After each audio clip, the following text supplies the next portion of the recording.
So this mother is going viral because she bought her 11-year-old daughter a birthday gift of a Toyota Velfire. Yeah, that is actually a 7-seater luxury MPV. And I'm pretty sure 11-year-olds aren't allowed to drive in Malaysia. So anyway, this woman is going real viral for sharing the, birthday party video of her 11-year-old daughter, because besides the car, the daughter also received an Apple computer and a Rolex watch in addition to the Toyota Velfire. And of course, she can't drive, so why get her that car? I'm pretty sure, let's not take it further out of context. I'm pretty sure this little girl will have a chauffeur. Oh yes, it's right, because the mother also gifted the daughter's former chauffeur, a Mercedes-Benz during the event. I mean, just look at that. I can't make that up. Look at that. That is the former driver. So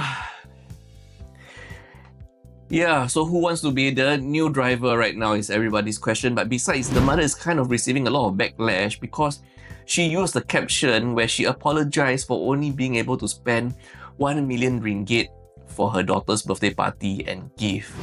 That is where, that really shows the disconnect that you have with your audience where, honestly, I'll be happy if you want to share lavish videos of you celebrating, happiness and love with your family. But when you start mentioning like, oh, I'm so sorry that I could only spend 1 million ringgit on you.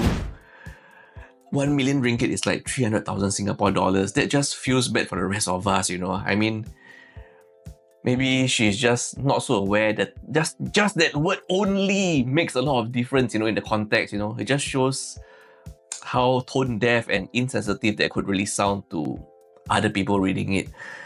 Yeah, so anyway, are they hiring a new driver? And the story of the hour is the new Tampines West clinic that just had a successful bid of 52,188 Singapore dollars monthly rental. Does it even make sense? And guess what?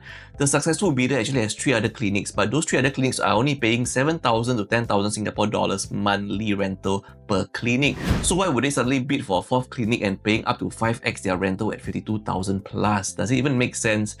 We're just going to go through this, do some rough calculations, just for fun, okay? Take our calculation with a pinch of salt as it may be. Wrong. So first off, what is the total monthly cost actually for this clinic? We have the rent at 52,188 Singapore dollars, then maybe a GP doctor at 10,000 to 15,000 Singapore dollars per month. How about support staff? 1 to 2 support staff, 3,000 to 5,000 Singapore dollars per month, depending on shift, peak hours and so forth. Supplies and utilities should be around 5,000 or 10,000 Singapore dollars per month also, depending on how they handle the inventory. So the total other monthly cost is around 21,000 Singapore dollars to 35,000 Singapore dollars. We're just going to straight away take the midpoint here, roughly around 28,000 Singapore dollars. So the rental at 52,188 plus total other monthly costs at 28,000 is a total of 80,188 Singapore dollars monthly cost.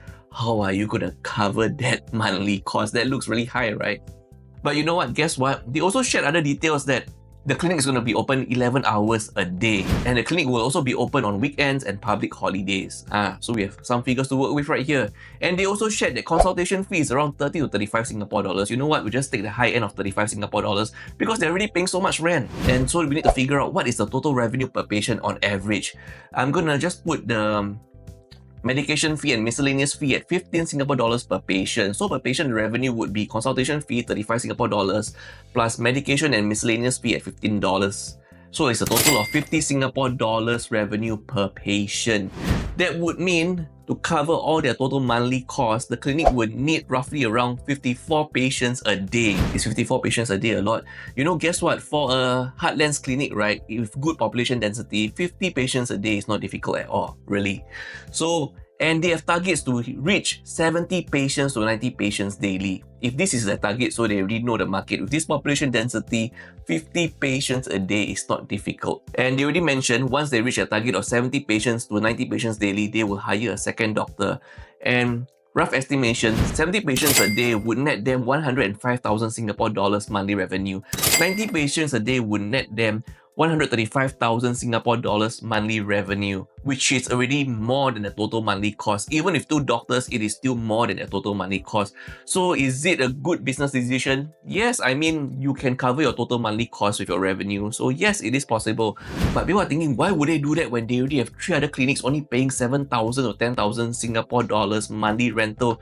You know what? The key is in population density. The 3 other clinics might have low population density, which makes all the difference here. And take note, this is their 4th clinic, which means by this time opening their 4th clinic in a premium area, they probably have some expertise in costings, handling their inventory and so forth. So the 4th clinic might already have cost savings in this area. So I think yes, it is actually possible, and this might be the trend going forward. Prime areas, prime rental might actually be going up in certain HDB estates. This is an update on a case that we covered previously on about a Myanmar maid in Singapore who was charged for repeatedly assaulting a 90-year-old woman with dementia in Singapore that is under her care. The Myanmar national Kial Tun, 39, a maid, has now been sentenced to 1 year jail on June 4th, 2025. The assaults occurred on January 3rd, 2025 in a HDB flat where the victim lived with a 91-year-old husband who also had dementia. A bit of background on the assault. The maid physically assaulted the frail victim who wore adult diapers by choking, biting, slapping and shoving her head against a sofa. Specific acts include covering the victim's mouth, grabbing her hands to hit her own face and dragging her across the floor, and slamming her against furniture. The victim was also beaten on her right hand, choked and repeatedly hit with the assault captured on CCTV from 10:22 PM to 10:45 PM, which the victim's son actually viewed and since reported the case. The victim even expressed distress, crying and even stating that she could pass away from the assaults and that her jaw was swollen. And the elderly woman also suffered multiple broken ribs and bruises on her face and limbs, but a doctor could not confirm if the injuries were directly caused by the maid's actions. The maid, Kial Tun, has since pleaded guilty to 3 counts of assault in April 2025. 3 additional counts of using criminal force and a 4th assault charge were considered during sentencing. Once again, she has now been sentenced on June 4th, 2025, and she has been sentenced to 1 year in jail.